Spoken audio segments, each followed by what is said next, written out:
নূহ আলাইহিস সালাম আল্লাহকে বলছেন, রব্বি, হে আমার রব, ইন্নী দাআহারা, আমি আমার এই কওমকে প্রতিদিন প্রতি রাত দাওয়াত দিয়েছি। নূহ আলাইহিস সালাম বলছেন, আমি বিনা আজর, কোনো আজর ছাড়াই, কোনো স্বার্থ ছাড়াই, আল্লাহ, আমি আমার কওমকে দিন রাত দাওয়াত দিয়েছি। ওয়ালাম ইয়াজিদহুম দুআই ইল্লা ফিরারা, যখনই দাওয়াত দিয়েছি আমার দাওয়াত শুনে তারা খালি পৃষ্ঠ প্রদর্শন করেছে। কেউ মাথা ঢেকে ফেলেছে, কেউ মুখ কান বন্ধ করেছে, হ্যাঁ, কেউ আমাকে পাগল বলেছে, মজনুন বলেছে।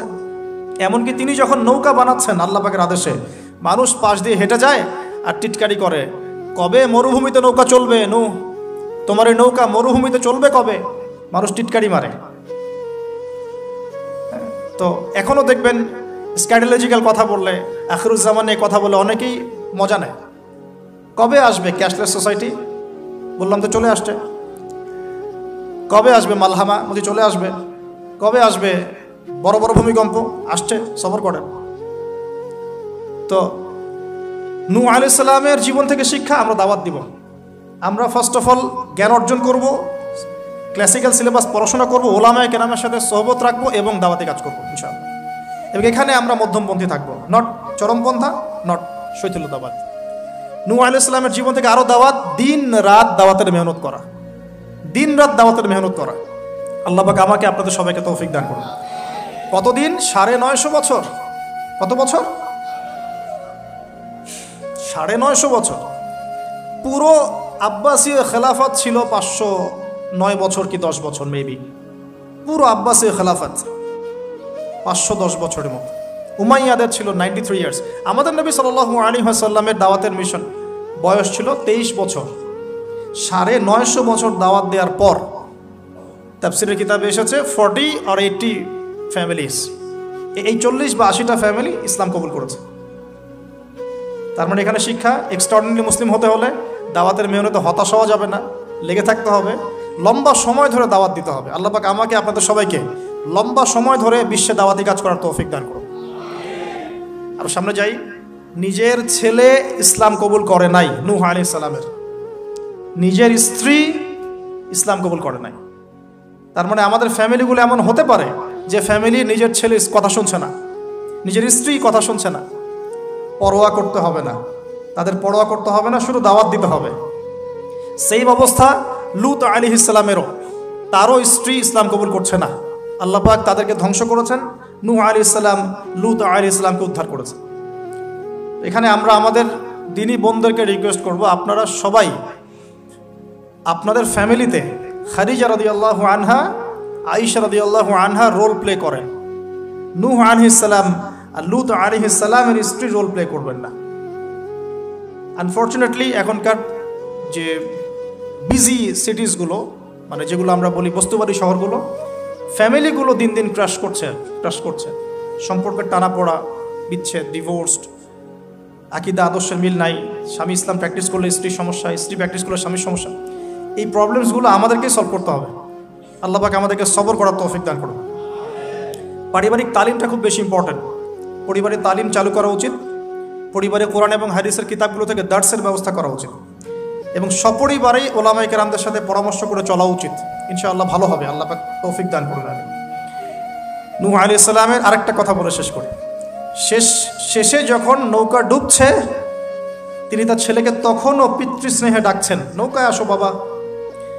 ছেলে বলছে যে আমি পাহাড়ে উঠে যাব, ইয়াসিমুনি মিনাল মা, এই পাহাড় আমাকে পানি থেকে বাঁচাবে। নূহ আলাইহিস সালাম বলছেন, আল্লাহ তুমি আমার ছেলেকে বাঁচাও, ইন্নাহু মিন আহলি, সে আমার পরিবারের একজন। আমরা বলি না আমাদের সন্তানদের ক্ষেত্রে, আল্লাহ পাক বলছেন লাইসা মিন আহলিক, সে তোমার পরিবারের কেউ না। এখানে একটু হার্ডলাইনে যেতে হবে আমাদেরকে। অনেক সময় আমরা আমাদের ফ্যামিলির মধ্যে এমন কিছু মানুষকে পাই যারা টোটালি ইসলামকে ডিসকারেজ করেন, অস্বীকার করেন, নাস্তিকতায় লিপ্ত থাকেন, ইসলামের বেসিক ফান্ডামেন্টালগুলোকে ডিনাই করেন। এই ব্যাপারে কঠোর হওয়া উচিত। আল্লাহ পাক আমাদেরকে বোঝার তৌফিক দান করুন। পাতা উল্টালে এরপর একজন নবীর নাম আসে না, আসে একজন নেতার নাম।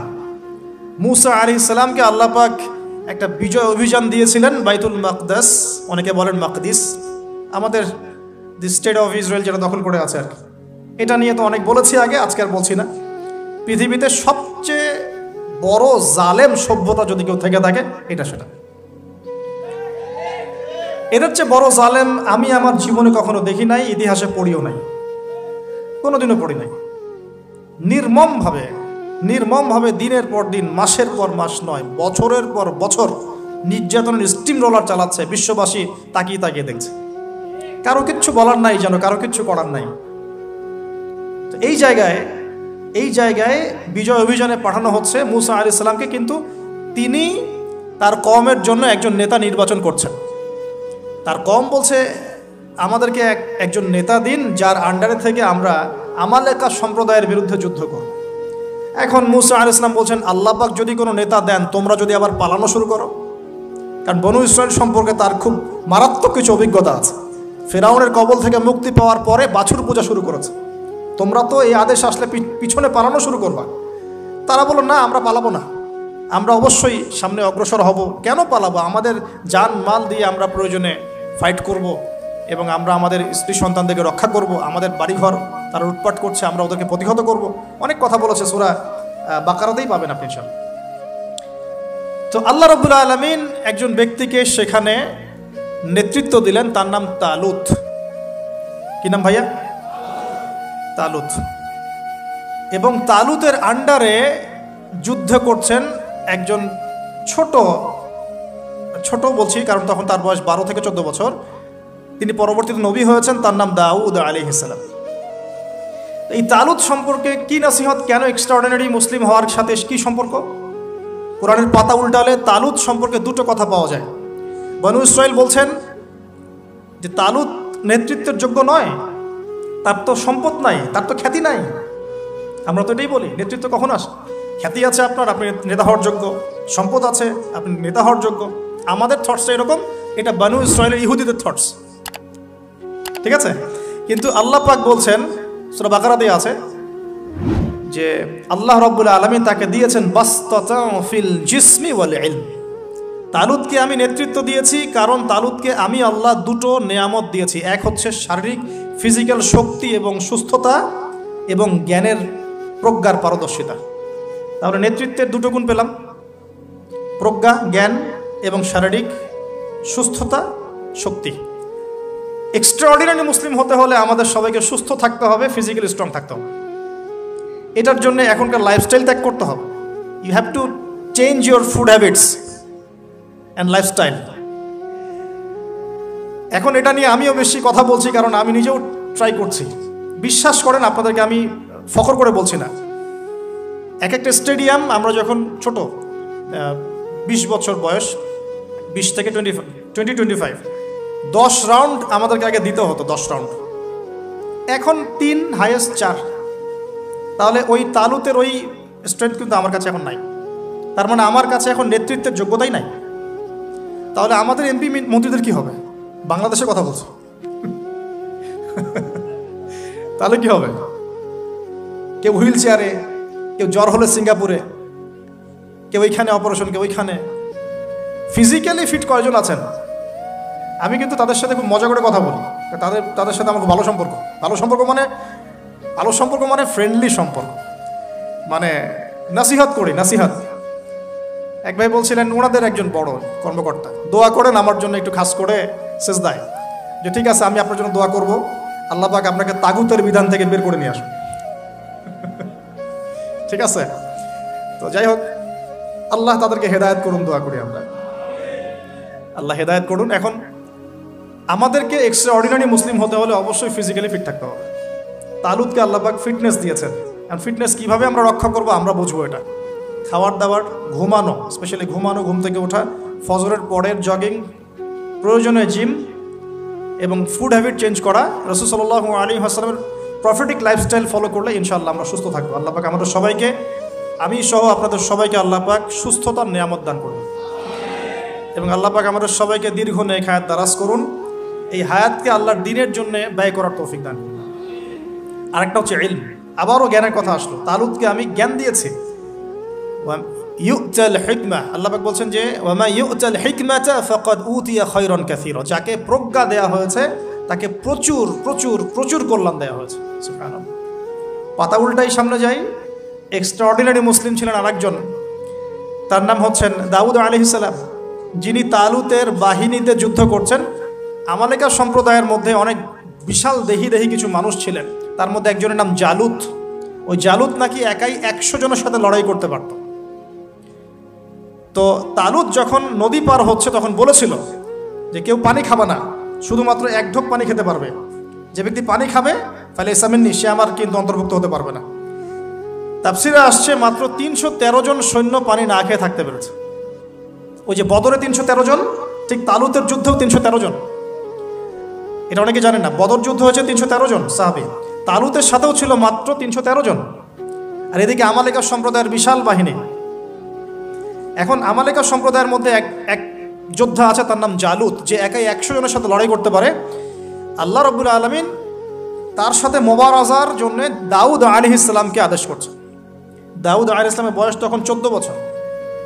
বলা হচ্ছে তাফসীরের কিতাবে, দাউদ আলাইহিস সালাম দূর থেকে একটা গুলতি বলি আমরা, বাটুল গুলতি টাইপের, এগুলো নিক্ষেপ করে এটা সরাসরি তার এই 2 চোখের মাঝখানে গিয়ে লাগিয়েতেই তার ইন্তেকাল হয়ে গেছে, মৃত্যু হয়ে গেছে।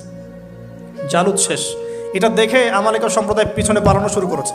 313 জন নিয়ে এই মুসা আলাইহিস সালামের নেতৃত্বে, তালুতের নেতৃত্বে এই বাহিনী বাইতুল মাকদিস বিজয় করেছে। এই বাইতুল মাকদিসের হিস্ট্রি অনেক অনেক প্রাচীন। এরা তো এখানকার নতুন আবর্জনা, এরা এখানকার নতুন নব্য আবর্জনা, কারণ এর হিস্ট্রি অনেক লম্বা, অনেক লম্বা। এর হিস্ট্রি এত লম্বা যেটা নিয়ে একটা কিতাবই লেখা যায়, যে জেরুজালেমের হিস্ট্রি, এই ইতিহাস পড়ে দেখেন।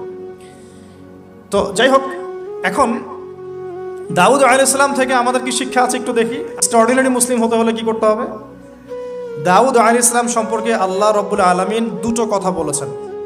এক, আল্লাহ রাব্বুল আলামিনের কাছে দাউদ আলাইহিস সালামের নামাজ অনেক অনেক বেশি পছন্দের ছিল, এবং আল্লাহ রাব্বুল আলামিন দাউদ আলাইহিস সালামের রোজাটা অনেক বেশি পছন্দ করতেন। আমরা কি জানি তিনি কেমন করে রোজা রাখতেন? একদিন রোজা রাখতেন, পরের দিন রাখতেন না, তারপরে আবার রাখতেন, তারপর রাখতেন না, তারপর আবার রাখতেন, তারপর রাখতেন না। এইভাবে তিনি সারা বছর রোজা রাখতেন, সুবহানাল্লাহ। এবং রাতের বেলা এত চমৎকার করে জাবুর তেলাওয়াত করতেন আর নামাজে দাঁড়িয়ে থাকতেন। তার এই জাবুরের তেলাওয়াত শুনতে পাখি, অনেক তাফসীর আসছে পাখি, মাছ, অন্য প্রাণী, তারা এসে চুপ করে বসে তার তেলাওয়াত শুনত। এগুলো কোনো গাল গল্প নয়। বিশ্বাস করেন আল্লাহ পাকের এই পৃথিবীতে যত মাখলুক আছে সবাই আল্লাহর ইবাদত করে, সবাই। আল্লাহ পাক তো আমার নামাজের মুখাপেক্ষী নন। আসমান নামাজ পড়ছে, জমিন নামাজ পড়ছে, চন্দ্র সূর্য নামাজ পড়ছে, পাহাড় পর্বত নামাজ পড়ছে। একজন সুফি পীর সাহেবের সাথে সাক্ষাৎ হয়েছিল, তিনি বলেছেন যে আমাদের বডির মধ্যে যে কীটপতঙ্গগুলো থাকে সেগুলো তাসবিহ পাঠ করে। আল্লাহ পাক তো আমার নামাজের মুখাপেক্ষী নন। তো এখান থেকে এক্সট্রাঅর্ডিনারি মুসলিম হতে হলে, আহসান হতে হলে আমাদেরকে নামাজ ঠিক করতে হবে। আল্লাহ পাক আমাদের সবাইকে দাউদ আলাইহিস সালামের মতো সুন্দর করে নামাজ পড়ার তৌফিক দান করুন। আর দাউদ আলাইহিস সালামের এই সুন্নতের উপর আমল কে করেছেন সবচেয়ে বেশি? আমাদের নবী মুহাম্মদ সাল্লাল্লাহু আলাইহি ওয়াসাল্লাম। অ্যাটলিস্ট আমরা তার উম্মত, তার মতো করে নামাজটা তো পড়তে শিখব। বিশ্বাস করেন এখন ম্যাক্সিমাম মসজিদ, আমি এখানকার অবস্থা জানি না, আমি আমার লোকালিটির কথা বলছি, ম্যাক্সিমাম মসজিদ বাইতুল্লাহ থেকে এখন বাইতুল নাস হয়ে গেছে। বুঝতে পারেননি? বাইতুল্লাহ মানে আল্লাহর ঘর, যেখানে আল্লাহর বিধান চলবে, আল্লাহর মতো আল্লাহ যেভাবে সন্তুষ্ট হন সেই নামাজ চলবে। এখন চলছে বাইতুল নাস, মানুষের সন্তুষ্টির নামাজ, মানুষের সন্তুষ্টির নামাজ। মসজিদ কমিটির, অনেক মসজিদ কমিটির সভাপতি সব সুদখোর, ঘুষখোর, দুর্নীতিবাজ ভর্তি। ইমাম সাহেব কিছু বলতেও পারে না, বেচারা কি বলবে? বললেই তো চাকরি শেষ। একদিন এক ইমাম সাহেবের সাথে গল্প হচ্ছিল, তিনি বলছেন যে আমি ভাই প্রথম দিন খুতবা দিয়েছি সুদের উপরে, প্রথম দিন খুতবা দিয়েছি সুদের উপরে, তারপরে আমাকে সুন্দর করে রিমান্ডে নিয়ে নিল আর কি কমিটি, তারপরে তওবার উপরে আমি আলোচনা করেছি, তওবার উপরে আলোচনা। এগুলো কিন্তু বাস্তবতা। বাইতুল নাস হয়ে গেছে মসজিদগুলো এখন। নামাজের কোনো আধ্যাত্মিকতাই পাচ্ছেন না আপনি, মারেফতি নাই। এই যে আমরা দাঁড়িয়ে বলি আউযু বিল্লাহি মিনাশ শাইতানির রাজিম মিন নাফখিহি ওয়া নাফসিহি ওয়া হামজিহি, কত পার্সেন্ট মানুষের অর্থ জানে? আমরা বলি বিসমিল্লাহির রহমানির রহিম, এই বিসমিল্লাহির রহমানির রহিম মানে বিসমিল্লাহ বিস খালি এতটুকু সিনটা শোনা যায়, বাকি আর কিছু শোনা যায় না। অথচ শুধু এই বিসমিল্লাহর প্রতি সম্মান প্রদর্শন করার জন্যে আল্লাহ পাক সাবার রানী বিলকিসকে ইসলাম কবুলের সৌভাগ্য দিয়েছিলেন। মনে আছে সুলাইমানের চিঠি, হয়তো অনেকে পড়েছেন। সুলাইমান আলাইহিস সালাম চিঠি দিয়েছেন, আমার কাছে আত্মসমর্পণ করো। তো রাজার পরিষদ সবাই বলছে আমরা উলুল কুওয়া, আমরা শক্তিশালী, আদেশ করেন লড়াই করব। বিলকিস বলছে না, ইন্নাহু মিন সুলাইমান, এটা সুলাইমানের পক্ষ থেকে আসছে। ওয়া ইন্নাহু বিসমিল্লাহির রহমানির রহিম, এখানে আছে পরম করুণাময় অসীম দয়ালু আল্লাহর নামে শুরু করছে। এই বিসমিল্লাহর প্রতি সম্মান প্রদর্শনের ওসিলায় আল্লাহ রাব্বুল আলামিন এই সাবার রানী বিলকিসকে এই ইসলাম কবুলের সৌভাগ্য দিয়ে দিয়েছেন। বিসমিল্লাহ ঠিক নাই তেলাওয়াতে, কোরআন তেলাওয়াত ঠিক নাই নামাজের মধ্যে, এক একটা হরফের উচ্চারণ কোথায় কি হচ্ছে কেউ বুঝতেই পারছি না আমরা। আলহামদুলিল্লাহ রাব্বিল আলামিন কি পড়লো আল্লাহই ভালো জানে, এটা কি মন্ত্র নাকি? আলহামদুলিল্লাহি রাব্বিল আলামিন একটা অনুভূতি আছে, একটা অর্থ আছে। সমস্ত প্রশংসা এই জগৎ সমূহের রব আল্লাহর জন্য। আর রহমানির রহিম, যিনি পরম করুণাময় অসীম দয়ালু, একটা ফিলিংস আছে। মালিক ইয়াউমিদ্দিন, যিনি বিচার দিনের মালিক। ইয়াকা না'বুদু, আমরা শুধু তোমার ইবাদত করি। ওয়া ইয়াকা নাস্তাঈন, শুধু তোমার কাছে সাহায্য চাই। একসাথে বলি আমরা নামাজে ইহদিনাস সিরাতাল মুস্তাকিম, আল্লাহ আমাদেরকে সোজা সরল পথ দেখাও। কোথায় ফিলিংস? সিরাতাল্লাযীনা আন'আমতা আলাইহিম, এই যে এক্সট্রাঅর্ডিনারি মানুষদের পথ দেখাও আমাদেরকে, যাদের প্রতি আপনি অনুগ্রহ করেছেন। গায়রিল মাগদুবি আলাইহিম, ওই মাগদুবদের পথ চাই না আল্লাহ। কোন মাগদুব? ইহুদি জাতি। ওয়ালা দল্লিন, এবং দল্লিনদের পথ আল্লাহ চাই না। দল্লিন কারা? নাসারা। এখন দেখেন তো সারা ওয়ার্ল্ডের প্রত্যেকটা ডিপার্টমেন্ট কাদের? ইহুদি নাসারা, ইহুদি নাসারা, ইহুদি নাসারা, ইনক্লুডিং আমাদের বাথরুমের টয়লেটস, মানে বাথরুমের কমোড। আপনার আমাদের বাথরুম থেকে নিয়ে গ্লোবাল সিস্টেম কোনটা ওদের বাইরে আছে বলেন? হ্যাঁ, ওদের ভালো জিনিস নেওয়া যাবে না এমনটা নয়, কিন্তু এমন নীতি আদর্শ নেওয়া যাবে না যেটা ইসলামের সাথে কনফ্লিক্ট হয়। কনফ্লিক্ট কি ইকোনমিক সেকশনে হচ্ছে না? রিবা কেন্দ্রিক ইকোনমিক সিস্টেম কি ইসলামিক? আল্লাহ সুবহানাহু ওয়া তাআলার ল বহির্ভূত পলিটিক্যাল সিস্টেম কি ইসলামিক? এটা নিজেই নিজেকে প্রশ্ন করি না, অ্যান্সার আপনি খুঁজে আপনার কবরে আপনি যান। কেউ কারোর সাথে লড়াই করছি না। এখন দেখুন, এই যে সূরা ফাতিহা অর্থ বুঝলাম না, আরেকটা সূরা পড়ে গেলাম কুল হুয়াল্লাহু আহাদ। কি কুল হুয়াল্লাহু আহাদ মানে কি? এটা উচ্চারণই বা কেমন করে করতে হয়? কুল, বলুন, হুয়াল্লাহু আহাদ, তিনি আল্লাহ এক। এই যে কুল হুয়াল্লাহু আহাদ অনেকেই বলতে পারে না। কুল হুয়াল্লাহু আহাদ এটা কি সব একসাথে মিলে একটা শব্দ? এখানে প্রস্রাব করিবেন না, কমা, নাকি করিলে জরিমানা হইবে, তো কমাটা চেঞ্জ করে দেন। এখানে প্রস্রাব করিবেন, না করিলে জরিমানা। তাহলে আমরা তো কোরআনকে এরকম বানিয়ে ফেলছি এখন। কুল আল্লাহু আহাদ মানে কি? আমি এগুলো নিয়ে বললে অনেক সময় চলে যাবে। আপনাকে হাতে সময় আছে? আচ্ছা, তো দেখেন, আমি নামাজ নাই ভাই, মসজিদে অ্যাপ্রোপ্রিয়েট নামাজ নাই। সব মসজিদের কথা বলছি না, ইল্লা মাশাআল্লাহ। অনেক মসজিদ এখন বাইতুন নাস হয়ে গেছে, মানুষের বাইত, আল্লাহর ঘর নাই, সূরা ঠিক নাই। এরপরে রুকু, এই যে রুকু করলাম, রুকুতে গিয়ে একটা বার সুবহানা রাব্বিয়াল আযীম বলারই সময় পাওয়া যাচ্ছে না। অন্তত 3 বার 5 বার 7 বার তো বলবে, বা 3 বার তো অ্যাটলিস্ট বলবে। এই উঠে সামি আল্লাহু লিমান হামিদা।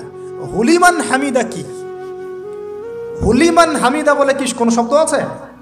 নতুন শব্দ বানালাম আমি একটা। সামি আল্লাহ, আল্লাহ তার কথা শোনেন। লিমান হামিদা, যে তার কথা, যে আল্লাহর প্রশংসা করে। সামি আল্লাহ, আল্লাহ তার কথা শোনেন। লিমান হামিদাহু, যে তার প্রশংসা করে। একটা অর্থ আছে তো, সামি আল্লাহ হুলিমান হামিদা। হুলিমান হামিদা মানে কি? প্রতিটা জায়গায় সমস্যা, প্রতিটা জায়গায় সমস্যা। নামাজ, এখানে আমি একটা কথা বলতে ভিতরে চলে আসি। নামাজের আমাদের তাসকিয়া উঠে যাচ্ছে, আধ্যাত্মিকত্ব পাচ্ছেন না। আপনি নামাজ নিজে পড়ে নিজে ফিল হচ্ছেন আপনি নামাজ পড়েছেন। সেজদায় গেলেন, সেজদা মনে হচ্ছে ব্যায়াম, টাপাস টাপাস, মাঝখানে বসারও সময় নাই, মাঝখানে বসে যে একটু দোয়া পড়তে হয়, আল্লাহুম্মা গফিরলি ওয়ারহামনি, কত চমৎকার দোয়া। আল্লাহুম্মা গফিরলি, আল্লাহ আমাকে মাফ করে দাও, ওয়ারহামনি, আল্লাহ আমাকে রহম করো, ওয়াফিনি, আমাকে নিরাপত্তা দান করো, ওয়ারযুকনি, আমাকে রিজিক দান করো। এই তো দোয়া। নামাজের দোয়া বাদ দিয়ে নামাজের পরে লম্বা দোয়া, হ্যাঁ, নামাজের মূল দোয়াই নাই। আর আমাদের বাংলাদেশে কিছু গ্রাম আছে, ওখানে আবার দোয়া নিয়েছে মারামারি আর ক্যাচাল। এক একজন বিড়ি ফ্যাক্টরির মালিক, বিড়ি ফ্যাক্টরি, তামাক ফ্যাক্টরি, ওরা মসজিদে গন্ডগোল করে, দোয়া হাত তুলে করবে না করবে না, মানে বাদ দেন। আল্লাহ হেফাজত করুন আমাদেরকে, আল্লাহ আমাদেরকে পরিপূর্ণরূপে নামাজ পড়ার তৌফিক দান করুন। নামাজের প্রত্যেকটা বিষয় বুঝে বুঝে পড়লে এত মজা লাগে, এত স্বাদ লাগে, আপনি নামাজে ডুবে যাবেন। আর নবী সাল্লাল্লাহু আলাইহি ওয়াসাল্লাম কীভাবে সারা রাত নামাজ পড়তে পারেন, রাতের একটা লম্বা অংশ কেমন করে নামাজ পড়তে পারতেন? কারণ তিনি তো ফিল করতেন কি পড়তেছেন, তার তো ক্লান্তি লাগতো না। তার পা কখন ফুলে গেছে তার টেরি পাচ্ছেন না তিনি। কেন সাহাবীদের পা থেকে তীর খোলা যেত? কারণ নামাজে দাঁড়িয়ে তারা ডুবে গেছেন আল্লাহর মধ্যে। আল্লাহ এটা তো বললে অনেকে আকীদার প্রশ্ন তুলবে।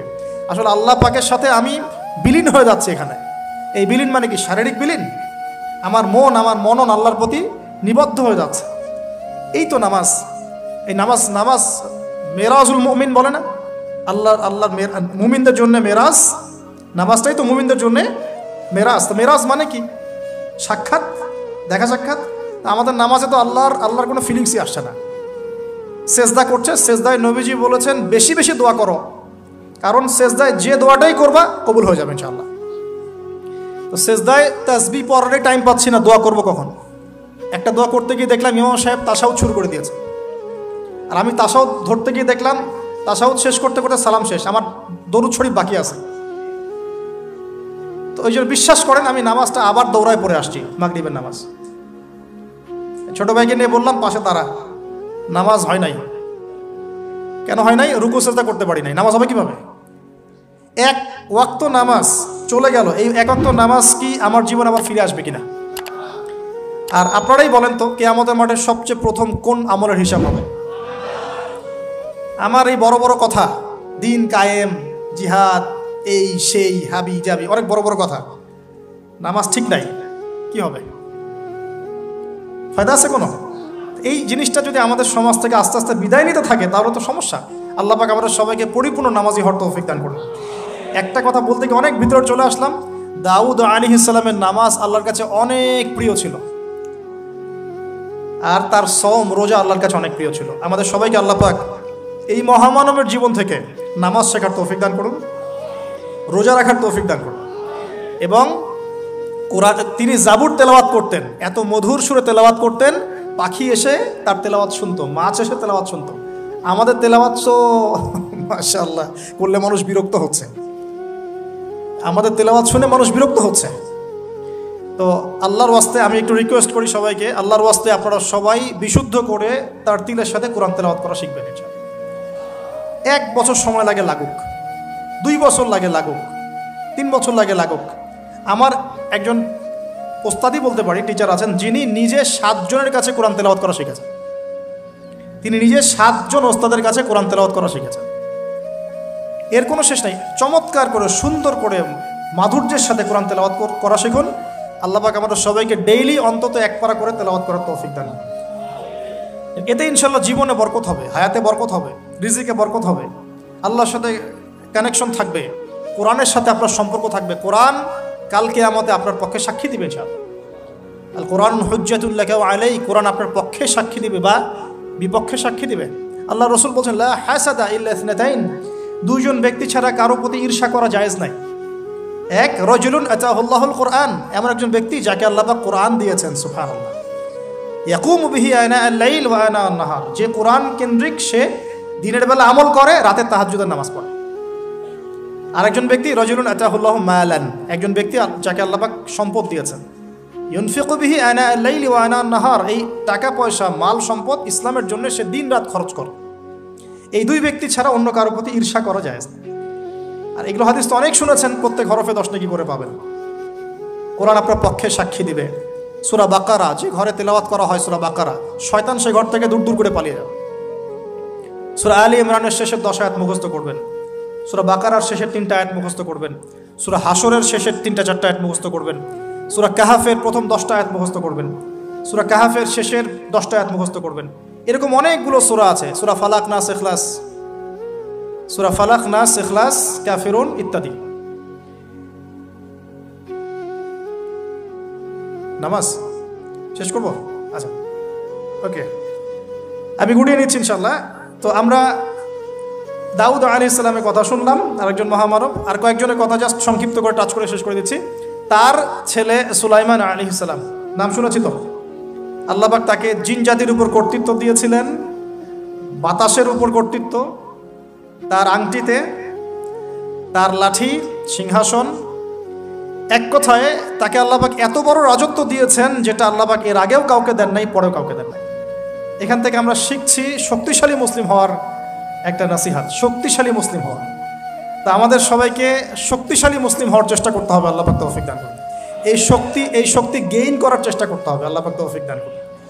দুর্বল মুমিনের চাইতে শক্তিশালী মুমিন আল্লাহর কাছে বেশি পছন্দের। এখানে ইসলামের শক্তি আমরা দেখতে পাচ্ছি। আরও সামনে যাই, পাতা উল্টাই, দেখবেন একজন অত্যন্ত অপূর্ব সুন্দর, আমাদের মুরাদ ভাইয়ের মতো অপূর্ব সুন্দর একজন মহামানবের কথা আছে, ইউসুফ আলাইহিস সালাম। আমরা সূরা ইউসুফ পড়তে শিখি নাই এখনো। আমরা সবাই মনে করি সূরা ইউসুফ মানে হচ্ছে ইউসুফ জুলাইখার প্রেম কাহিনী, আমরা এটাই মনে করি। সূরা ইউসুফকে আল্লাহ পাক সবচেয়ে শ্রেষ্ঠ উপন্যাস বলেছেন, আহসানুল কসাস। একটু গভীরভাবে পড়ে দেখবেন অর্থগুলো। এটা ইউসুফ জুলাইখার প্রেম কাহিনী নয়, এটা ইউসুফ আলাইহিস সালামের সাথে তার বাবার মহব্বতের কাহিনী। এটা পিতা আর সন্তানের মহব্বতের কাহিনী। এত মহব্বত যে সন্তান 20 বছর আগে হারিয়ে গেছে, যে সন্তান কূপ থেকে রাজপ্রাসাদ থেকে জেলখানায়, জেলখানা থেকে আবার মিশরের গভর্নমেন্ট মানে পলিটিক্যাল পাওয়ার এসেছেন। বাবা কিন্তু এটা জানেন না, কিন্তু সন্তান যখন একটা জামা পাঠিয়ে দিচ্ছে, জামা, এই কমিজটা নিয়ে যাও, আমার বাবার চোখে দিও, বাবা দৃষ্টি ফিরে পাবে। ওই কমিজ নিয়ে যখন কিছু মানুষ আসছে তার বাসার সামনে, তিনি বলছেন, ইন্নী লাআজিদু রিহা ইউসুফ, আমি আল্লাহর কসম ইউসুফের গন্ধ পাচ্ছি। এখন এটা মারা বুঝতে পারবেন, সন্তানের গন্ধ পাওয়া যায়। বাবারা বুঝবো, সন্তান মায়েদের আমাদের ছেলে মেয়েদের গন্ধ আমরা বুঝি, এটা আমার ছেলের গন্ধ, এটা মেয়ের গন্ধ। ইউসুফ আলাইহিস সালামের কামিজ আসছে 1200 মাইল দূর থেকে, আরও বেশি বা কম হবে। আর এখানে তার বাবা গন্ধ পাচ্ছেন, মহব্বত। এই কথাটা, এই আয়াতটা আসলেই চোখ দিয়ে পানি বের হয়ে যাবে। ইন্নী লাআজিদু রিহা ইউসুফ, আমি ইউসুফের গন্ধ পাচ্ছি। আর মানুষ বলছে আপনি পাগল হয়ে গেছেন, কতদিন আগে ইউসুফ চলে গেল, আপনি ইউসুফের কথা বলতে বলতে বলতে বলতে চোখ অন্ধ করে ফেললেন কাঁদতে কাঁদতে, এখন বলছেন ইউসুফের গন্ধ পাচ্ছেন। সুবহানাল্লাহ। তো সূরা ইউসুফ পিতা আর সন্তানের প্রেম কাহিনী, মহব্বতের কাহিনী, ট্র্যাজেডি লাইফের। ভাইদের ষড়যন্ত্রে চলে গেলেন কূপে, কূপ থেকে রাজপ্রাসাদে, রাজপ্রাসাদ থেকে জেলখানায়। জেনার আহ্বান করছে তাকে, তিনি বলছেন মাআযাল্লাহ, আমি আল্লাহর কাছে আশ্রয় প্রার্থনা করছি। এখানে আমরা সূরা ইউসুফ পড়তে গিয়ে ইউসুফ আলাইহিস সালামের বাহ্যিক সৌন্দর্য নিয়ে কথা বলি, তার চরিত্র তার বাহ্যিক সৌন্দর্য চেয়ে অনেক বেশি সুন্দর। সূরা ইউসুফ আলাইহিস সালামের এই যে জেনা থেকে মুক্ত থাকার শিক্ষা, এটা যদি আমাদের যুব সমাজ নিতে পারে, ইনশাআল্লাহ অর্ধেক কাজ হয়ে যাবে ইনশাআল্লাহ।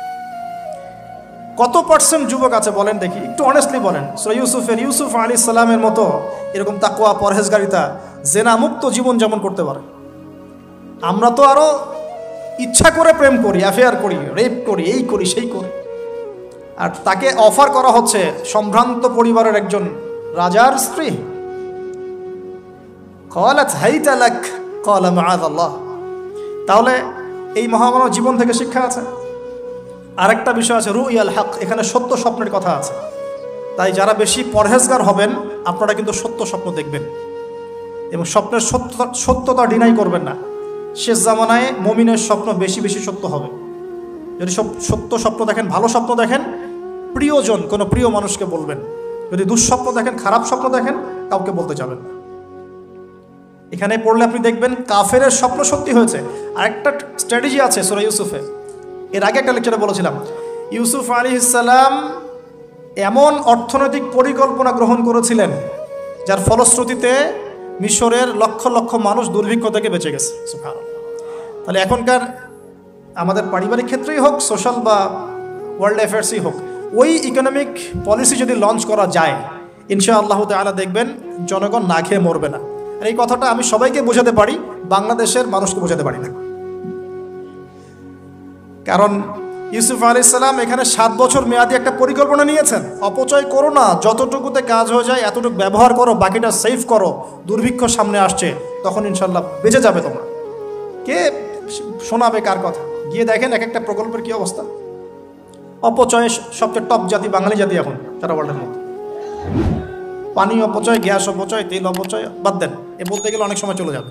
তাহলে সূরা ইউসুফ থেকে আমরা শিখলাম কি? রুইয়াল হক, সত্য স্বপ্ন, ক্যারেক্টার। আমরা শিখলাম এখানে চরিত্র পবিত্র রাখার ব্যাপার। শিখলাম পারিবারিক বাবা সন্তানের মহব্বত। এক্সট্রাঅর্ডিনারি মুসলিম হতে হলে এগুলো দরকার আছে। একটু সামনে যান, একজন ব্যক্তির নাম বলছি, ইউনুস আলাইহিস সালাম। নাম শুনেছেন কিনা? আমরা সবাই জানি তিনি মাছের পেটে ছিলেন।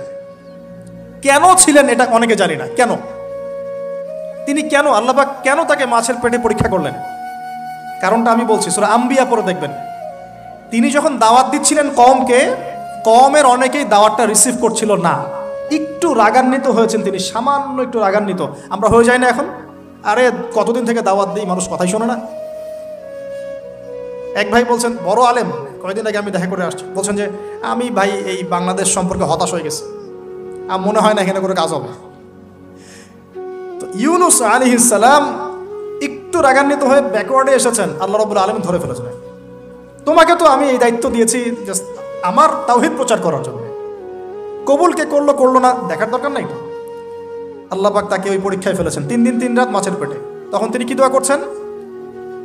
লা ইলাহা ইল্লা আনতা সুবহানাকা ইন্নী কুনতু মিনাজ জালিমিন। আল্লাহ পাক বলছেন সূরা সফফাতের মধ্যে, তিনি যদি এই দোয়াটা না পড়তেন, লা লাবিসা ফি বাতনিহি ইলা ইয়াউমি ইউবআসুন, কিয়ামত পর্যন্ত তিনি মাছের পেটেই থাকতেন। নাউজুবিল্লাহ। তাহলে এখান থেকে আমরা শিখলাম জীবনে অনেক চড়াই উতরাই আসবে, সবর করতে হবে। দাওয়াতের মেহনতে সবর করতে হবে। মানুষ কবুল করলো করলো না দেখার দরকার নাই, আমি আমার গতিতে দাওয়াত দিতে থাকবো। আর বিপদ আপদ যদি চলে আসে, দোয়া ইউনুস পড়বো, বলবো লা ইলাহা ইল্লা আনতা সুবহানাকা ইন্নী কুনতু মিনাজ জালিমিন। আল্লাহ পাক যে কোনো বিপদ দূর করে দিবেন ইনশাআল্লাহ। সাক্ষাৎ মউত থেকে আল্লাহ পাক এই দোয়া পড়লে বাঁচাতে পারেন। এটা কি মৃত্যুর মুখোমুখি ছিলেন না মাছের পেটের মধ্যে? ওখানে কিন্তু মাছ যখন বমি করে দিয়ে গেছে তীরে, তখন সেখানে লাউ গাছ উৎপন্ন করা হয়েছে, লাউ গাছ। তো এটাতে আপনারা বুঝে ফেলেন যে এর সাথে কি সম্পর্ক আছে। তো ইউনুস আলাইহিস সালামের জীবন থেকে শিক্ষা কি? এই দোয়া পড়বো, লা ইলাহা ইল্লা আনতা সুবহানাকা ইন্নী কুনতু মিনাজ জালিমিন। আরেকজন নবীর নাম আইয়ুব, মহামানব, অনেক দিন অসুস্থ, মনে আছে? দীর্ঘদিন অসুস্থ। এখানে একটা কথা বলে লোভ সামলাতে পারছি না, সালাত আমরা একসাথে পড়বো ইনশাআল্লাহ।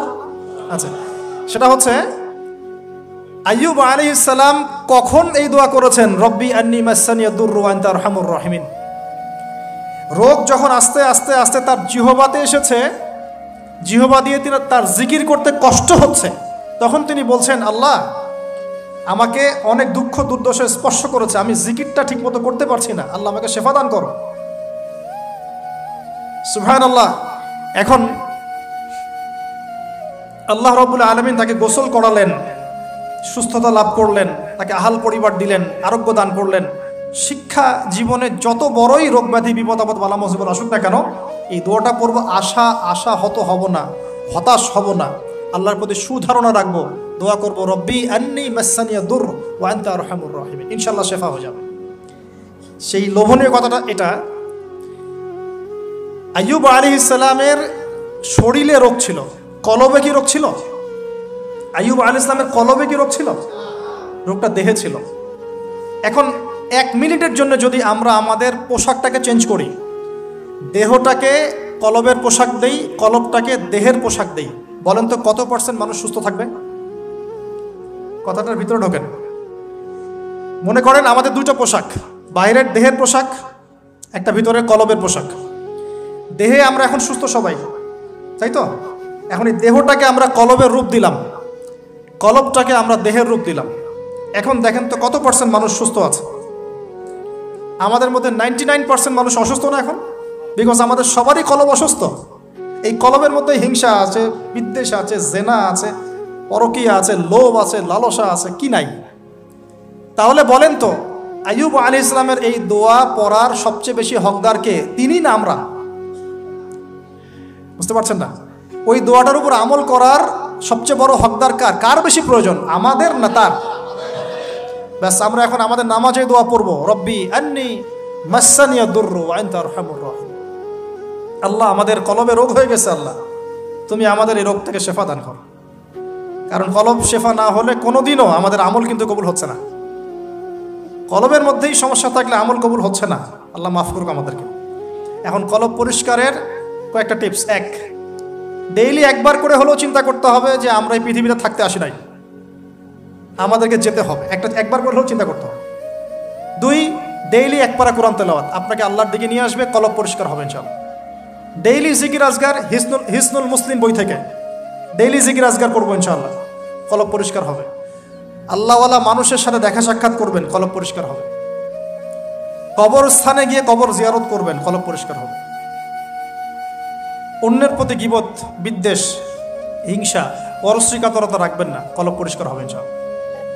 সবচেয়ে বড় কথা, সেজদায় যারা বেশি বেশি দোয়া করতে পারে তাদের অন্তর পরিষ্কার হয়ে যাবে ইনশাআল্লাহ। আল্লাহ পাক আমাদের সবাইকে আইয়ুব আলাইহিস সালামের জীবন থেকে সেখানে আর তৌফিক দান করুন। মুসা ঈসাকে একসাথে বলছে, দুজনকে আল্লাহ পাক কারামত দিয়েছেন, কারামত, মহামানব কারামত। লাঠি ছুঁড়ে মারছেন, সাপ হয়ে যাচ্ছে। মৃত মানুষের গায়ে আল্লাহর নামে হাত বুলাচ্ছেন, দাঁড়িয়ে যাচ্ছে। অন্ধ ব্যক্তি চোখে হাত বুলাচ্ছেন, তাকিয়ে দেখছে, দৃষ্টিশক্তি ফিরে পাচ্ছে। দুজনকে আল্লাহ পাক কারামত দিয়েছেন, কারামত। একজনের সাথে আল্লাহ পাক কথা বলেছেন, আরেকজনকে আল্লাহ পাক বিনা পিতায় সৃষ্টি করেছেন, সুবহানাল্লাহ। যাকে আল্লাহ পাক এখন উপরে উঠিয়ে নিয়েছেন, আবারও আসবেন ইনশাআল্লাহ তাআলা। ওই আনফিনিশড জব তার এখনো বাকি আছে। সেটা হলো ওই জেরুজালেম থেকে দিন ইসলামের পতাকাকে বুলন্দ করবেন ইনশাআল্লাহ, এবং সারা বিশ্বে ইসলামী খেলাফা আবারও কায়েম করবেন ঈসা আলাইহিস সালাম ইনশাআল্লাহ। এবং মিথ্যা মাসিহুদ দাজ্জালকে হত্যা করবেন ঈসা আলাইহিস সালাম। তার আগ পর্যন্ত জিউসদের সময়, এর আগ পর্যন্ত ওদের সময় তারা লম্ফ জম্ফ জুলুম নির্যাতন করতে থাকবে। এটাই হবে তাদের শেষ ধ্বংসের পরিণতি। এরপরে তারা কখনোই পৃথিবীর বুকে মাথা তুলে দাঁড়াতে পারবে না। তো তাদের দুজনের জীবনে অনেক শিক্ষা আছে। মুসা আলাইহিস সালাম কে আল্লাহ পাক ফিরআউনের কাছে পাঠিয়েছেন। কোরআনের পাতায় পাতায় মুসা ফিরআউন, মুসা ফিরআউন, মুসা ফিরআউন। আল্লাহ পাকের কি অলৌকিকত্ব, মানে কি নিদর্শন! যেখানে আবু জেহেল সেখানেই মুহাম্মদ, যেখানেই আজার সেখানে ইব্রাহিম, যেখানে ফিরআউন সেখানেই মুসা। তাহলে এই যুগেও যেখানেই যত বেশি করাপশন, যত বেশি অন্যায় অবিচার, সেখানে তত বড় মুমিনের জন্ম হবে ইনশাআল্লাহ। আল্লাহর পক্ষ থেকে নবুয়ত পাওয়ার পরে তিনি দোয়া করছেন, আল্লাহ আমার এত সাহস নাই, শক্তি নাই, আল্লাহ আমি দুর্বল। তার মধ্যে একজন মানুষ আমার এক থাপ্পড়ে মারা গেছে ওদের ওখানে, মনে আছে? থাপ্পড়ে না, সরি, ঘুষি ফাওয়াকাযাহু ফাকাদা আলাইহি, এক ঘুষি দিয়েছেন। এই যে এক ঘুষি দিয়ে মানুষ মেরেছেন মুসা আলাইহিস সালাম, মানে অ্যাক্সিডেন্টলি, ইচ্ছা করে না। এটা থেকেই ওই যে চাইনিজ মার্শাল আর্ট শুরু হয়েছে, এক ঘুষিতে মানুষ মারা যায়। বিশ্বাস করছেন না? এই যে টেকনিক, এক ঘুষিতেও মানুষের মৃত্যু হতে পারে, এমন স্পট আছে মানুষের দেহে। এখান থেকে শিল্প গড়ে উঠেছে, মার্শাল আর্টস গড়ে উঠেছে না? তো মুসা আলাইহিস সালাম বলছেন, আল্লাহ আমার এই সমস্যা। আল্লাহ বলছেন এই দোয়া করো, রব্বিশ রহলি সদরি। আমরা কি দোয়া করবো তাহলে? রব্বিশ রহলি সদরি, আল্লাহ আমার এই কলিজাটা বড় করে দাও। মানে আমার কলিজা বড় করো মানে কি? সাহস বাড়িয়ে দাও। দিনের দাওয়াত দেওয়ার জন্য কি লাগে? সাহস। আমার সাহস বাড়িয়ে দাও। একজন আলেম বলেছিলেন 3টা জিনিস লাগে, জ্ঞান, সাহস, ধৈর্য। দিনের দাওয়াত দিতে এবং দিন বিজয় করতে 3টা জিনিস লাগবে, জ্ঞান, সাহস, ধৈর্য। এবং সেই আলেম আপনাদের খুব পরিচিত একজন, নাম বলছি না। এখন হে আল্লাহ, আমার বক্ষকে প্রশস্ত করো, ওয়াসসিরলি আমরি, আমার কাজকে সহজ করে দাও। আমার কাজ সহজ নয়, কাজটা সহজ করে দাও। ওয়াহলুল উকদাতাম মিন লিসানি, আমার জড়তা আছে জিহ্বায়, দূর করে দাও। ইয়াফকাহু কওলি, যাতে করে আমার কথা মানুষ বুঝতে পারে। ডক্টর জাকির নায়েক এই দোয়াটার উপর খুব বেশি আমল করেন। আপনারা কি দেখেছেন না লেকচারে? এই দোয়াটার ব্যাপক ফজিলত আছে। ইনশাআল্লাহ এই দোয়ার উপর যারা আমল করবে, আল্লাহ পাক তাকে প্রশস্ত সদর দিবেন, জ্ঞান দিবেন, সাহস দিবেন। ইনশাআল্লাহ দাওয়াতের ক্ষেত্রে সে মানে না জড়তা মুক্ত কথা বলতে পারবে ইনশাআল্লাহ। এই কাজগুলো আমাদের করা উচিত। সবচেয়ে বড় কথা, তিনি ফেরাউনকে দাওয়াত দিয়েছেন। তাহলে বুঝলাম দাওয়াতের কাজ আস্তে আস্তে আস্তে আস্তে ওই পর্যায় পর্যন্ত যেতে হবে কি না? তাহলে এখনকার বিশ্বে কি ফেরাউন নাই? এখনকার বিশ্বে ফেরাউন নাই? অল্প কিছু জায়গা বাদ দিয়ে ম্যাক্সিমামই তো ফেরাউন।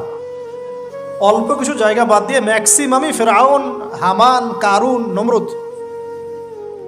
আর এই কথাটা বলার সৎসাহস থাকা উচিত। কোন কোন দৃষ্টিকোণ থেকে বলা হচ্ছে? বিকজ আল্লাহ পাকের আইন আপনি মানছেন না, আল্লাহ পাকের কোরআন আপনি মানছেন না, নবীর সুন্নত মানছেন না। শেষ করে দিই লাস্ট। উতবা সাহেবা রাবিয়া, তোমরা ইসলাম কবুল করো। তারা করে নাই বলেই তো বদর হলো। তারপরে সমাজ পরিবর্তন। একটা হাদিস আমাকে প্রেরণা যোগায়, একটা হাদিস আমাকে প্রেরণা যোগায়, সেটা হলো নবীজি বলছেন তোমাদের সামনে এমন যুগ আসছে, জামানা সবরিন, কঠিন সবরের জামানা। ওই যে বলেছি অনেক দিন আগে, ইমান ধরে রাখাটা হাতের মধ্যে আগুন ধরে রাখার মতো হবে।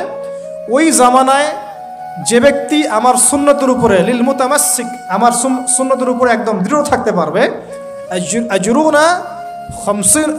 আজরুনা খামসিনা শাহীদাম মিনকুম, তোমাদের মধ্যে 50 জন শহীদ সাহাবীর নেকি পাবে। চল, এই জন্য আমরা মাঠে ময়দানে কাজ করছি।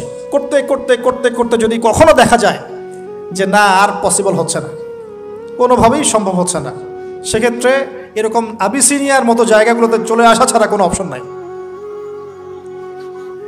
তো আপনারা তো মাশাআল্লাহ ভালো পরিবেশে আছেন। এই পরিবেশে সাহাবীরা হিজরত করেছিলেন, ঠিক আছে। বাদশা নাজাশী খ্রিস্টান শাসক ছিলেন, মুসলিম ছিলেন না, তারপরেও তিনি তার রাজ্যের মধ্যে ন্যায় বিচার প্রতিষ্ঠা করেছিলেন। আর এখনকার মুসলিমদের কাছে ন্যায় বিচার পাওয়া যাচ্ছে না। আল্লাহ পাক আমাদেরকে হেফাজত করুন। এরপরে টার্নিং পয়েন্ট, মদিনা থেকে কিছু যুবক সাহাবী আসেন আসআদ বিন জুরারাহ রাদিয়াল্লাহু আনহুর নেতৃত্বে। তারপরে তারা ফিরে যান, পরের বছর 12 জনকে নিয়ে আসেন, তারপরের বছর আসেন 75 জনকে নিয়ে। এরপরে বায়াতে আকবায়ে কুবরা হয়। বায়াত একটা বিষয় আছে ইসলামে, এটা তো উঠেই যাচ্ছে আস্তে আস্তে। এটা নিয়ে নিচ্ছে কিছু ভণ্ড পীর সাহেব, তাই না? কিন্তু অরিজিনালি কিন্তু ইসলামে একটা বায়াতের ব্যাপার আছে। তো নবী সাল্লাল্লাহু আলাইহি ওয়াসাল্লাম সেটা নিয়েছেন। নেয়ার পরে আল্লাহ পাক তাকে আদেশ করেছেন মদিনায় হিজরত কর। তখন তিনি মদিনায় হিজরত করেন। সেখানে গিয়ে মদিনা সনদ করা, মসজিদ নববী নির্মাণ করা, তারপরে ইহুদিদের সাথে চুক্তি করা, একটা রাষ্ট্র যেভাবে ফাংশন করে সব সেখানে হলো। তারপরে সামরিক অভিযান শুরু হলো আস্তে আস্তে। এই করতে করতে কিছু সারিয়া হলো, সারিয়া সাইফিল বাহার, সারিয়া আবুয়া, সারিয়া বুয়াত, এরকম অনেকগুলো সারিয়া হওয়ার পরে এক পর্যায়ে বদর যুদ্ধ হয়েছে। সরাসরি প্রথম বদর হয়নি, কিন্তু বদর যুদ্ধ জয়লাভ, পরে উহুদের যুদ্ধ পরের বছর, এই যুদ্ধের সাময়িক বিপর্যয়। তারপরে খন্দকে বাইন মানে ওরা কিন্তু ফিরে চলে গেল, আমাদের কোনো ক্ষতি করতে পারলো না। তারপরে নবী সাল্লাল্লাহু আলাইহি ওয়াসাল্লাম বলেন আজকের পর থেকে আমরাই অগ্রগামী হব, ওরা আমাদেরকে আর কিছু করতে পারবে না। এরপরে সামরিক অভিযান বাড়লো, দাওয়াতের মেহনত বাড়লো, আস্তে আস্তে আস্তে আস্তে মাশাআল্লাহ মাত্র 8 বছর 8 বছরের ব্যবধানে নবী সাল্লাল্লাহু আলাইহি ওয়াসাল্লাম প্রায় বিনা যুদ্ধে মক্কা জয় করলেন। কোন মক্কা? যে মক্কা থেকে আমাদেরকে চলে আসতে হয়েছে এক সময়।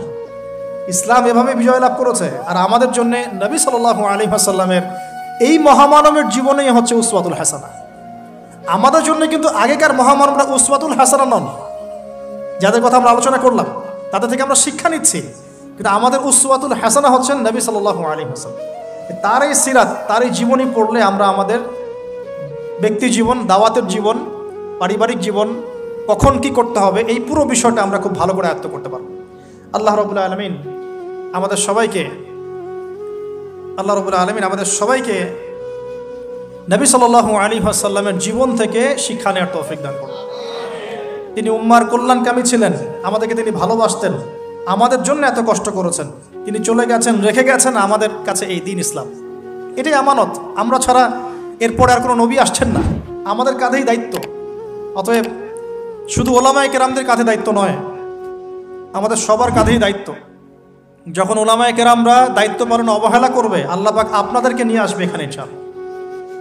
আল্লাহ পাকের কোনো পরোয়া নাই, কিন্তু আল্লাহ পাকের কোনো পরোয়া নাই। যদি আমরা ওলামায়ে কেরামরা দায়িত্ব পালন না করি, আল্লাহ পাক আপনাদেরকে নিয়ে আসবেন, এই চেয়ারগুলোতে বসাবেন ইনশাআল্লাহ। অতএব এই উম্মতের উপর সবার দায়িত্ব আছে। নবী সাল্লাল্লাহু আলাইহি ওয়াসাল্লামের সেই আদর্শ তার পরবর্তীতে বাস্তবায়ন করেছেন আবু বকরের মতো সাহাবী রাদিয়াল্লাহু আনহু, ওমর ইবনে খাত্তাবের মতো সাহাবী, উসমান বিন আফফানের মতো সাহাবী, আলী ইবনে আবি তালেবের মতো সাহাবী।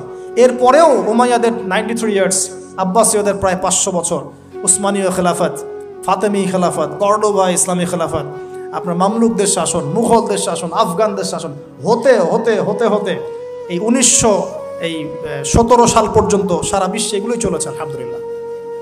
লাস্ট 100 বছরে মাশাআল্লাহ আমরা আমাদের ট্র্যাক হারিয়ে ফেলেছি। কি করলাম? আমরা ঈমান থেকে সরে আসলাম, তাকওয়া থেকে সরে আসলাম, হারাম খাওয়া শুরু করলাম, জেনা করা শুরু করলাম, দ্বীনি ইলম অর্জনের চেষ্টা করলাম না, পর্দার বিধান কায়েম করলাম না, দাওয়াতের মেহনত করলাম না, ইসলাম প্রতিষ্ঠার কোনো জজবা রাখলাম না, ইত্যাদি করতে করতে আমাদের উপরে তারা চেপে বসে গেল। আজকে এখন পর্যন্ত এই অবস্থাতেই আছে। এখন আমরা কি চাই এই অবস্থাতেই কিয়ামত হোক, নাকি আগামী ইসলামের যে বিজয়গুলো আসবে সেখানে আমরাও কিছু ভূমিকা রাখি? যদি ভূমিকা রাখতে চাই যার যার জায়গা থেকে, জাস্ট এই কয়টা কাজ আমরা একটু করার চেষ্টা করি। আল্লাহ পাক তৌফিক দান করুন। 1, পুরো কোরআনটা পড়বো ইনশাআল্লাহ। 2, হাদিসের কিতাবগুলো মোতাআলা করবো ইনশাআল্লাহ। 3, আমরা যা জানবো ইমিডিয়েট আমল করার চেষ্টা করবো ইনশাআল্লাহ। এই জামানার আবু বকর ওমর হতে হবে আমাদেরকে, এই জামানার আবু বকর ওমর হতে হবে আমাদেরকে। দেখেন, ওনারা যদি এই জামানায় থাকতেন তাহলে কি ওই ভাষায় কথা বলতেন না এই ভাষায় কথা বলতেন? তো এই জামানার আবু বকর ওমররা হবে স্মার্ট, বিচক্ষণ, মুত্তাকি, পরহেজগার, দ্বীনি ইলম অর্জন করবে, তারা দ্বীনের জন্য ডেডিকেটেড থাকবে। আল্লাহ পাক আমাদের সবাইকে কবুল করুন, আমিন। প্রয়োজন 4 নাম্বার, আমাদের আদর্শ পরিবার, পারিবারিক মূল্যবোধে কোনো ছাড় দিব না ইনশাআল্লাহ। 5 নাম্বার, আমাদের সন্তানের যে ছোট ছোট বাচ্চারা যারা আছে, বাচ্চাদেরকে ডিনামাইট করে গড়ে তুলবেন ইনশাআল্লাহ তাআলা। বাচ্চাদেরকে একবারে ডিনামাইট, মানে জেনারেল নলেজ, ইসলামিক নলেজ, প্রত্যেকটা ডিপার্টমেন্ট যেন ওদের স্ট্রং থাকে ইনশাআল্লাহ। এবং ছোটবেলা থেকেই ওদেরকে নামাজ, ইসলামিক নীতি নৈতিকতা, মূল্যবোধ দিয়ে বড় করবেন ইনশাআল্লাহ। আল্লাহ তৌফিক দান করুন। আরও প্রয়োজন হচ্ছে হালাল খাওয়া। আলহামদুলিল্লাহ, এটাতে আমরা চেষ্টা করছি, আল্লাহ পাক বরকত দান করুন। আর কি দরকার হবে? উম্মার ঐক্যের চেষ্টা করা, উম্মার ঐক্যের চেষ্টা করা, কোনো বিভক্তি না বাড়ানো। এমনিতেই মাশাআল্লাহ 70,000 দলে বিভক্ত আছে। 73 দল বলে তো হাদিসে, আমরা গুনে দেখেছি মনে হয় 73,000 দল আছে। যারা বলে আমরা কোনো দলাদলিতেই নাই, ওদের মধ্যে 5টা দল হয়ে গেছে। ওটা হচ্ছে সহি ক একটা, সহি খ একটা, সহি গ একটা, সহি খ। এখানে আবার বিভিন্নভাবে ফেরকাবাজি শুরু হয়েছে, এক একজনের আমির এক একজন। এগুলো হলো না কিছু। হ্যাঁ, আমাদের মধ্যে ইস্তেহাদি পার্থক্য থাকতে পারে, মত পার্থক্য থাকতে পারে, মাযহাবগত মত পার্থক্য থাকতে পারে, কোনো প্রবলেম নাই। তারপরেও আমরা এক থাকবো ইনশাআল্লাহ। আমার এই ভাই শাফিঈ মাযহাব ফলো করেন, আমি হানাফি মাযহাব ফলো করি, কোনো সমস্যা নাই। সে আমার ভাই, আমি তার ভাই। আমার ওই ভাই হাম্বলি মাযহাব ফলো করেন, আমি হানাফি ফিক ফলো করি, ইনশাআল্লাহ কোনো সমস্যা নাই, আমরা ভাই ভাই। সে তার ইজতিহাদ আল্লাহর কাছে আজর নিবে, আমি আমার ইজতিহাদ নিয়ে আল্লাহর কাছে আজর নিব ইনশাআল্লাহ। মতভেদ থাকতে পারে, মানে কি বলবো, যে মতভেদ থাকবে, তার উপরে মতানৈক্য হবে, মতানৈক্যের উপরে, ভুল বললাম মনে হয়, মতভেদের উপরেও মতানৈক্য হবে ইনশাআল্লাহ। এটার একটা বই আছে, উম্মতের বিভক্তির কারণ এবং সমাধানের উপায়। এখান থেকে আমি পেয়েছি মতবিরোধ থাকবে, তার উপরেই আমরা মতানৈক্য রাখবো ইনশাআল্লাহ, ঐক্যবদ্ধ হব ইনশাআল্লাহ। এটা ইসলামের সৌন্দর্য। আল্লাহ পাক তৌফিক দান করুন। আর 2-3টা পয়েন্ট হচ্ছে, আমরা ফিজিক্যালি ফিট থাকার চেষ্টা করবো ইনশাআল্লাহ। হালাল খাওয়ার কথা বলেছি, এবং ফুডের ব্যাপারে সচেতন থাকবেন। ডিভাইস এডিক্টেড হবেন না, প্রাকৃতিকভাবে বড় হন, নিজেদের জীবনটাকে মূল্যায়ন করি, হায়াতটাকে মূল্যায়ন করি। এক একটা দিন, এক একটা রাত চলে যাচ্ছে, লাইফ থেকে চলে যাচ্ছে। আমরা আমাদের গোল্ডেন টাইমগুলোকে মূল্যায়ন করি, আমাদের মা বোনদেরকে পর্দায় রাখি, পারিবারিক মূল্যবোধগুলো সুন্দর করার চেষ্টা করি, দাওয়াতের মেহনত বাড়াতে থাকি, এবং অবশ্যই ইউনাইটেড থাকবেন। প্রয়োজন আপনাদের মধ্যে একজনকে আপনারা আমির বানিয়ে নেবেন, তাদেরকে তার আন্ডারে থেকে সুন্দর মতো আপনারা পরামর্শ করে চলবেন। থাকতে হয়, একজন নেতা থাকতে হয়, না হলে 10 নেতা হলে তো সমস্যা, 10 জন 10 কথা বলবে তখন। হ্যাঁ, যখন ইমামুল মাহদি আসবেন, ঈসা ইবনে মারিয়াম আসবেন, তখন গ্লোবাল আমির হবে ইনশাআল্লাহ। এখন তো গ্লোবাল আমির নাই, আছে তো কমিউনিটি বেস আপনারা পরামর্শ করে সুরাভিত্তিক চলার চেষ্টা করেন। আল্লাহ পাক তৌফিক ইনায়াত করেন। সবশেষ কথা হচ্ছে এই, যদি আমরা এভাবে আমাদের জীবনটা কাটাতে পারি ইনশাআল্লাহ, সূরাতুল বাকারার এই 207 নম্বর আয়াতের উপর আমল হয়ে যাবে ইনশাআল্লাহ। আমরা সেই সব বান্দাদের অন্তর্ভুক্ত হব ইনশাআল্লাহ, যাদের ব্যাপারে আল্লাহ পাক বলেছেন, ওয়া মিনান নাস, মানুষের মধ্যে কিছু মানুষ আছে, মাই ইয়াশরি নাফসাহু ইবতিগাআ মারদাতিল্লাহ, যারা আল্লাহ পাকের সন্তুষ্টির জন্য তাদের জীবনটাকে ঢেলে দিয়েছে, একেবারে যারা আল্লাহ পাকের জন্যে, আল্লাহর সন্তুষ্টির জন্যে তার জীবনটা নফসটাকে ঢেলে দিয়েছেন ইনশাআল্লাহ। আল্লাহু রাউফুম বিল ইবাদ, এই মানুষগুলোর জন্য আল্লাহ পাক হবেন প্রচণ্ড রকম কোমল, নরম, সফট। আল্লাহ পাক আমাদের সবাইকে সেই সব বান্দাদের অন্তর্ভুক্ত হওয়ার তৌফিক দান করুন, সকলেই বলে আমিন। আজকের মতো এই পর্যন্ত থাকলো। আকুলু কওলি হাযা আস্তাগফিরুল্লাহ লি ওয়া লাকুম ওয়া লিসাইরিল মুসলিমিন। বারাকাল্লাহু লানা ওয়া লাকুম বিল আয়াতিল হাকিম। ইন্নাহু তাআলা জাওয়াদুন কারীম রাউফুর রহিম।